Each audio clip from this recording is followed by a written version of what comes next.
La guerre en Ukraine est une bénédiction pour la Chine. Alors que le peuple ukrainien souffre et que le monde entier est distrait par toute cette violence et ces menaces nucléaires, la Chine reste en retrait, observant silencieusement. Comment l'Occident et l'OTAN réagissent-ils à une telle invasion? Quel pays pourrait intervenir militairement dans le conflit? Les sanctions nuisent-elles vraiment à l'économie? La Chine observe et apprend des erreurs de Poutine pour préparer l'un des projets militaires les plus ambitieux de l'histoire, l'unification de la Chine continentale avec Taïwan. Depuis des décennies, la Chine s'efforce de devenir la nouvelle grande superpuissance incontestée et elle s'en sort plutôt bien. Elle est devenue la deuxième économie mondiale, juste derrière son ennemi numéro 1, les États-Unis. Elle dispose également d'une force militaire respectable dotée de systèmes d'armement avancés, mais il y a une chose qu'elle n'a toujours pas réussi à accomplir, ramener Taïwan sous le contrôle de Pékin. Mais pourquoi? Pourquoi la Chine est-elle prête à tout risquer pour une si petite île? Qu'est-ce qu'elle a de si spécial? Aujourd'hui, on parle du plus grand défi militaire de l'histoire. Pourquoi une invasion chinoise de Taïwan pourrait changer le monde à jamais? Jusqu'à la fin du 19e siècle, la dynastie chinoise des Qing a régné sur la Chine continentale et sur Taïwan. Puis, les Japonais sont arrivés. À cette époque, les Japonais avaient un petit penchant pour l'impérialisme et souhaitaient étendre leur empire en ciblant les pays voisins, dont Taïwan.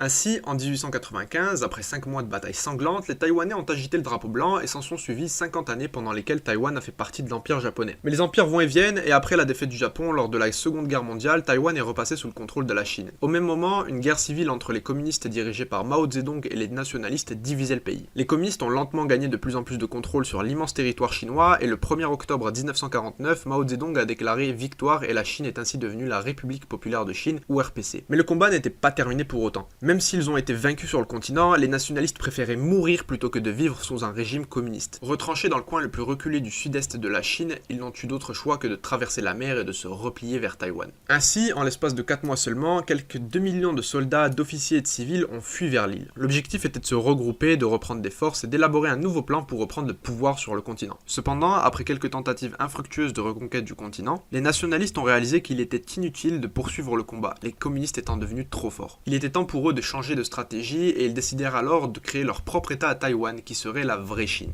Tout était à faire. Au début, il n'y avait presque rien à Taïwan et les gens vivaient dans la misère la plus totale. Dans les années 1950 et 1960, Taïwan était fortement dépendant de l'aide économique des États-Unis, mais tout cela était sur le point de changer. L'île voulait voler de ses propres ailes et a commencé à produire et à exporter des biens de consommation bon marché dans le monde entier. Cela a commencé par des produits de base tels que le sucre, le thé, le riz et les textiles, le fameux Made in Taiwan, et l'économie de l'île a alors commencé à se développer au fur et à mesure que les échanges avec les États-Unis augmentaient. Leurs liens économiques avec l'oncle Sam se sont développés jusqu'à ce qu'ils deviennent l'un de ses plus grands partenaires commerciaux. Mais la menace de la Chine était toujours présente et pour la contrer, les États-Unis ont commencé à vendre des milliards de dollars d'armement à l'armée taïwanaise. À la fin des années 1980, Taïwan a connu un changement politique majeur, passant d'une dictature à parti unique à une démocratie, et la population a commencé à jouir de plus en plus de liberté tandis que la Chine observait de loin la petite île devenir de plus en plus prospère. Puis, dans les années 1990, Taïwan a pris une décision qui allait changer son destin à jamais. Elle a plongé tête la première dans l'industrie des semi-conducteurs et a commencé à la dominer. Aujourd'hui, les puces électroniques fabriquées sur l'île sont utilisées pour tout, des smartphones aux voitures en passant par les systèmes de défense de l'armée américaine. Ainsi, quiconque contrôle Taïwan contrôle également l'industrie des semi-conducteurs, ce qui reviendrait, compte tenu de l'évolution technologique actuelle, à contrôler le monde. La Chine était furieuse de voir une si petite île devenir si influente, d'autant plus qu'elle affecte son développement économique. Les villes portuaires chinoises comme Hong Kong et Shanghai relient l'économie chinoise au reste du monde, mais si vous êtes la Chine et que vous voulez vous aventurer dans le Pacifique, des milliers d'îles plus ou moins grandes se dressent sur votre chemin. De l'archipel japonais à Taïwan en passant par les Philippines et Sumatra, la navigation autour de toutes ces îles rend votre activité d'exportation beaucoup plus difficile, d'autant plus que ces îles sont largement sous influence américaine. Pour la Chine, cela signifie qu'à tout moment les États-Unis pourraient choisir de les bloquer du reste du monde, mais qu'en prenant Taïwan, ils briseraient l'encerclement américain et auraient un accès direct au Pacifique. De plus, le succès de Taïwan est une menace pour tout ce que le gouvernement chinois représente. Au fil des décennies, Taïwan est devenu un pays indépendant et fier, doté d'une économie en plein essor, d'un système démocratique, de bons soins de santé et d'un étrange concept appelé liberté d'expression. Comme les Taïwanais et les Chinois ne sont pas si différents les uns des autres, étant tous deux originaires de la Chine continentale, un tel succès menace le pouvoir de Pékin qui pourrait voir sa population contaminée par des idées farfelues de liberté. Mais Pékin préfère continuer à tenir le bon vieux discours selon lequel Taïwan n'est rien de plus qu'un territoire perdu qui lui appartient historiquement de droit. Il est évident qu'une invasion militaire ne sera probablement pas le premier choix de la Chine, mais si elle ne peut pas reprendre le contrôle de Taïwan de manière pacifique, une invasion au bon moment pourrait être sa seule option. Le problème est que, même avec une armée impressionnante et des systèmes d'armement avancés, il ne leur sera pas facile de prendre contrôle de Taïwan. À vrai dire, envahir Taïwan pourrait être le plus grand défi militaire de l'histoire. Contrairement à l'Ukraine, Taïwan est une île. Vous n'avez donc pas des milliers de kilomètres de frontières communes à partir desquelles vous pouvez envahir. Vos forces armées doivent traverser environ 160 km d'océan avant que l'invasion proprement dite ne commence. Vos troupes seront exposées pendant plusieurs heures et beaucoup de choses peuvent mal tourner pendant ce temps. Taïwan et ses alliés peuvent lancer des attaques de type guérilla et couler des dizaines de vos navires de guerre. Ainsi, avant même d'atteindre le rivage de Taïwan, vous serez déjà épuisé, désorienté et démoralisé. De plus, outre l'armement, la préparation d'une guerre demande beaucoup d'infrastructures et les États-Unis remarqueraient très probablement un tel renforcement militaire militaire comme ils l'ont fait en Ukraine. Ce serait un cauchemar logistique et comme l'armée chinoise n'a pratiquement aucune expérience du combat, cela pourrait également rapidement devenir un bain de sang. On ne parle ici que d'une invasion par voie maritime car il n'est pas vraiment possible de débarquer à Taïwan par voie aérienne. Le côté est de Taïwan est principalement constitué de montagnes et de falaises et du côté ouest, il n'y a qu'une poignée d'endroits où vous pourriez atterrir et là encore, votre timing devra être parfait. Vous devez frapper les plages et les ports simultanément pour submerger votre ennemi, puis vous devrez vous battre comme vous ne l'avez jamais fait auparavant pour gagner chaque centimètre de terrain possible, tout en subissant une véritable pluie de tirs ennemis. Dans tout ce chaos, vous devrez également faire attention aux usines de semi-conducteurs car leur destruction serait une énorme perte pour la Chine. Ces usines sont si importantes pour le monde et pour la Chine qu'elles ont été surnommées le bouclier de silicium de Taïwan, leur technologie étant tout simplement trop importante pour être détruite, même en cas d'invasion militaire. Il ne faut pas non plus oublier les alliés de Taïwan qui pourraient intervenir presque instantanément en cas d'attaque. Okinawa est à moins d'une heure de vol de Taïwan et des avions de chasse américains ainsi que 20 000 Marines